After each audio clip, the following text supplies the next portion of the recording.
مفتی صاحب لڑکا لڑکی جو محبت کرتے ہو ماں باپ سے بھی کر لیا کرو یار کبھی محبت آپس میں, اور دونوں بغیر شادی کے مر جائیں تو دوزخ میں جانا چاہیے ان دونوں کو.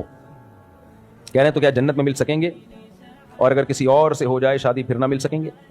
اگر دونوں کنوارے مر گئے اور وہ حرام محبت میں پڑے نہیں, صرف محبت تھی لیکن کوئی ناجائز کام کیا نہیں, نکاح کی کوشش کی اور مر گئے, تو پھر دونوں کنوارے ہیں تو اللہ تو دونوں کی خواہش پوری کرے گا نا جنت میں.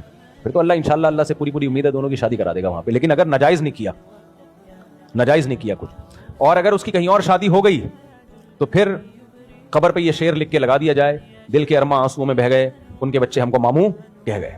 پھر یہ قبر پہ شعر لگا, یہی قبر کا عذاب کافی ہوگا اس کے لیے, مزید کسی عذاب کی ضرورت نہیں.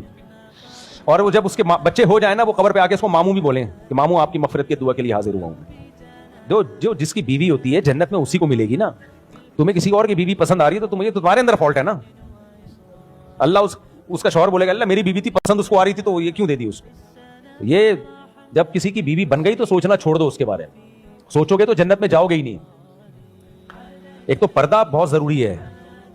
اتنے کیسز ہو چکے ہیں نا, دوست اپنی بیوی کو پردہ نہیں کرا رہے, اپنے دوستوں سے عشق معاشقہ ہو گیا اور پھر دوست کے ساتھ بھاگ گئی, برائی میں پڑ گئی. بہت کیسز ہیں میرے پاس, میں اس لیے نہیں زیادہ بتاتا کہ لوگوں میں برائی نہ پھیل جائے. آپ کہہ سکتے نہیں ہمارے دوست تو پردہ نہیں کراتے اپنی وائف کو, آج تک ایسا نہیں ہوا. بھائی فتنے میں سب نہیں پڑھتے, کچھ لوگ پڑھتے ہیں, ان کچھ کی وجہ سے سب پہ پابندی لگائی جاتی ہے. بھابھی کا بھی پردہ فرض ہے دیور سے, بھابھی کا بھی پردہ فرض ہے. اور جو لوگ کہتے ہیں نا گھر میں کیسے پردہ ہوتا ہے, ہمارے گھر میں تو ہوتا ہے الحمدللہ. ہماری بھابھی ہم سے پردہ کرتی ہیں, ہم سب جوائنٹ فیملی میں اکٹھے رہے ہیں, کئی سال رہے ہیں, تو ان میں ہماری قریبی رشتے دار ہیں, وہ پھر بھی ہم سے پردہ کیا, ساری زندگی ایک گھر میں رہے ہیں.